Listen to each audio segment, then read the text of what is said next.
Imposter syndrome is the feeling as if you got to where you are by accident or by luck, and at some point, someone's going to figure out that you're a fraud. So if you're new here, welcome. I am a dermatology resident. I make videos where I give advice based on my own life experiences, and I give advice to anyone who's thinking about or currently training in medicine. If this sounds like something you're interested in, make sure you're subscribed if you're not already subscribed, and make sure to press that like button once you start enjoying my videos.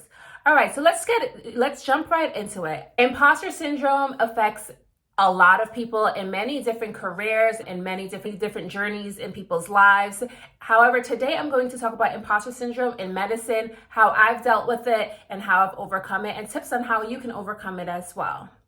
I have struggled with imposter syndrome upon entering medical school. Luckily, my medical school talks about it a lot, so I was always able to identify it and have to actively work on it. But it's crazy how it's so easy for negative thoughts to start seeping in when you start medical school. And I think for a lot of us, medical school is probably one of the most stressful times of our lives. You know, we end up being in an environment where we are among the best and the brightest, and that it's easy for that to make you start feeling like, do I really belong here? So let me share a few experiences about what I went through, and maybe you might identify with some of the things that I went through while in medical school. For me, when I first entered medical school, I think that was the first time I realized how many people who become doctors have family members who are doctors. In my medical school, more than half of medical students had parents who were doctors. And that already made me feel like I was ill prepared, because I remember starting my first week of medical school, my roommate, who was an amazing roommate, our first week, she just started talking to me about like residency and about getting yourself competitive enough to be a competitive resident, and talking about different residency specialties. And I was like, what? Like, I didn't even know that medical school was about that. I really thought that, like, you know, once I got into medical school, I was like for sure going to be any kind of doctor I wanted to be. Like, I didn't realize I had to be competitive again for certain specialties. I soon realized that there was a way to navigate medical school that I was late to the game about. And I think that really makes you start thinking like, am I supposed to be here? There are so many people who are speaking that medical lingo that I had to like learn while I was in medical school. There were already people who were talking about it since they were like kids. I'm first generation. No one in my family is a doctor. So everything I'm learning is literally while I'm in medical school. And it just felt like everybody like was so more advanced on what they were supposed to be doing in medical school. And I was just first week going into medical school and realizing, whoa, like people have game plans here. People like know things that I don't. Like, what is going on? And of course, it's not a bad thing that a lot of medical students have parents who are doctors.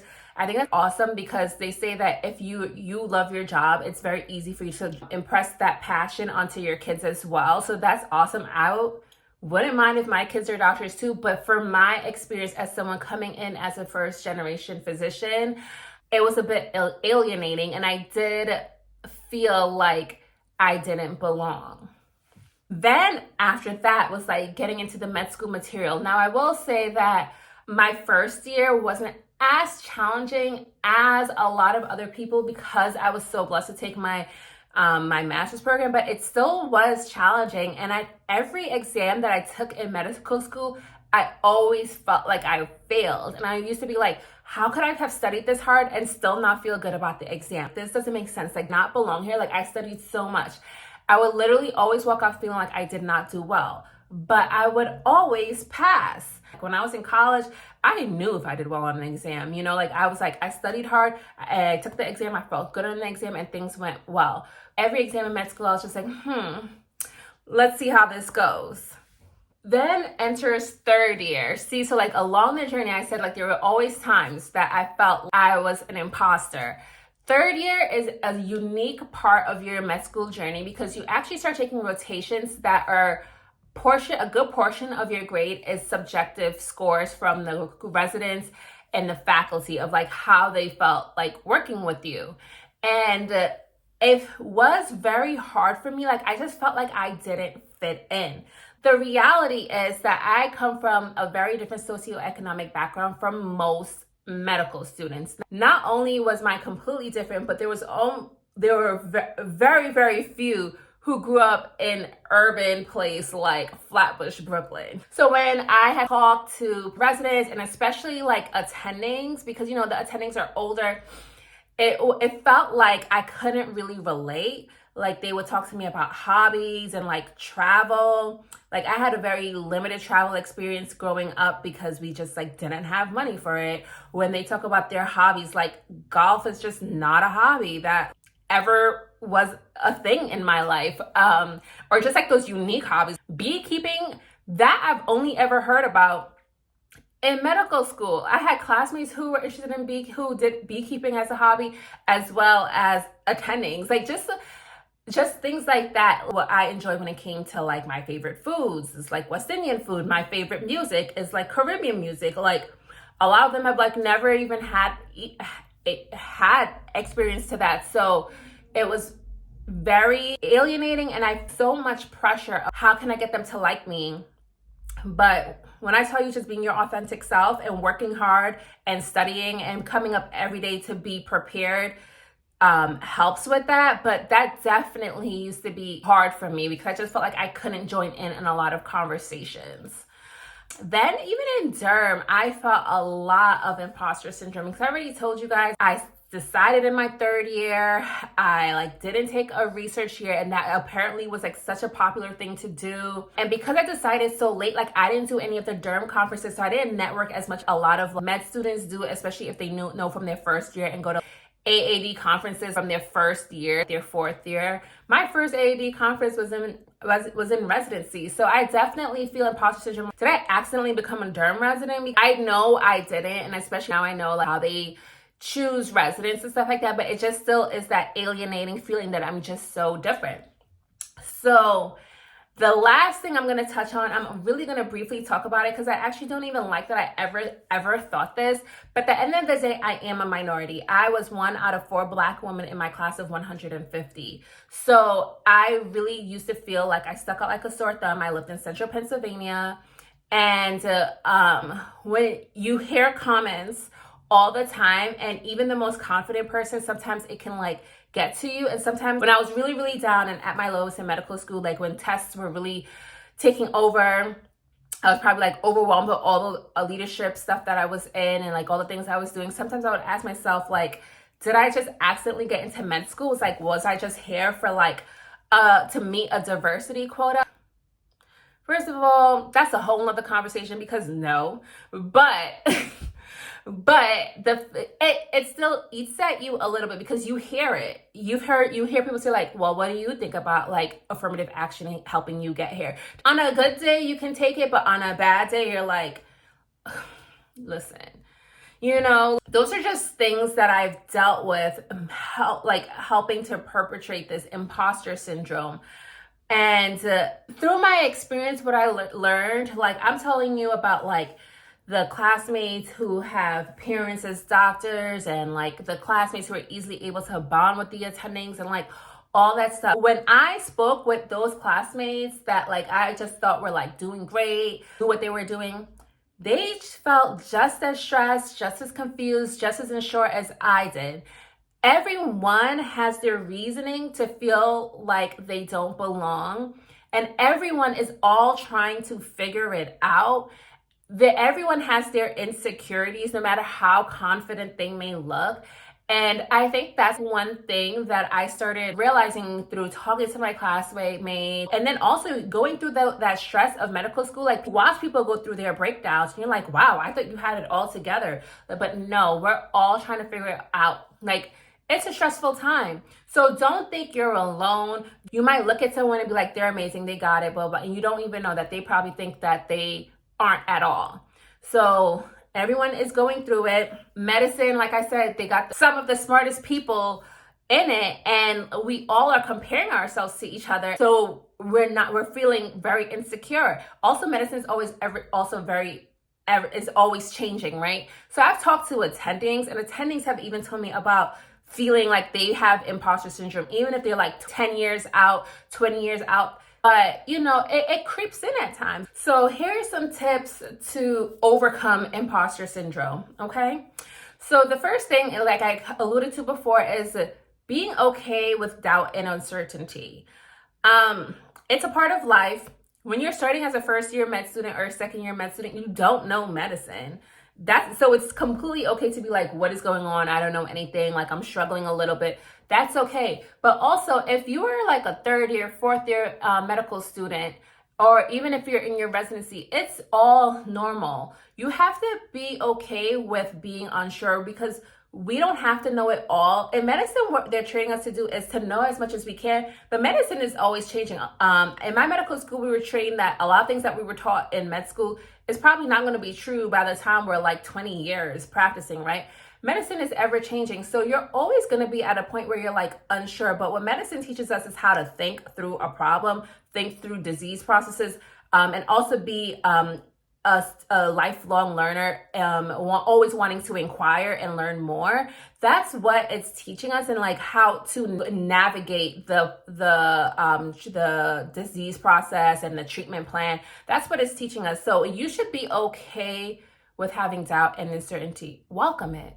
What's wrong with it? It helps you be a humble student for the rest of your life, and that's great. That will keep you humble and always having a quest for knowledge. It's completely fine. Another tip is positive affirmations. I'm sure you heard somebody tell you that, but that is so important. Positive affirmations is key because there's so much negativity out there. There is always someone who has their own insecurities and they want to put it on you. It doesn't matter if it's a patient, a classmate, even faculty. There's always someone. There's always going to be a negative comment. That doesn't have to do anything with you, right? So med school is hard. Med school is very competitive to get into. So remind yourself that, and remind yourself, how could I have accidentally got in? Also remind yourself all the things you did to get into medical school. It's not like you just put in a sloppy application and got in. You had to tell them why you wanted to go into medical school, why you were worthy. Then you had to show them your scores, show them your research, show them your volunteer, show them your leadership. You had to show them all the stuff that you've done in medicine, such as scribing, such as shadowing. A lot of you are doing jobs before you get into medical school. You have done so much. You did not accidentally get here. And remind yourself that, okay? You did not. If you haven't checked out my non-traditional journey too, because sometimes I had to remind myself, there's no way I accidentally got here. I worked hard to get here. And remind yourself, because if you got into medical school, you worked hard to get it. Then lean into positivity. Because like I said, that doesn't, like, even when you remind yourself that, there will be the negative comments, but lean into the patient who says something nice to you that day. Lean into the attending who tells you a good job, or even the resident on the team who tells you you're doing a good job. If you do well on an exam, celebrate that. We have such a natural urge to start worrying about our next exam in medical school, right? Because once one is done, the next one's coming. But celebrate that one that you did well on, that you passed on, because it's so easy to drown yourself. Celebrate the little wins. Then, of course, have a positive support system. I've stressed that in so many videos at this point. Like, I sound like a broken record, but a positive support system, family, friends, mentors. Oh, y'all know my song about mentorship. So you already know. But yeah, lean into those people. Be open with them if you need to. It's okay. I remember at my graduation party, my mom gave a speech to my friends and family, and she thanked them for being my support system. And she was like, there was many times she called me crying. And when you think about it, it's just so hard what we went through, what we go through in medicine. And really the people that we're able to lean on, I don't even think they understand how much it means to us. But yeah, lean into those people.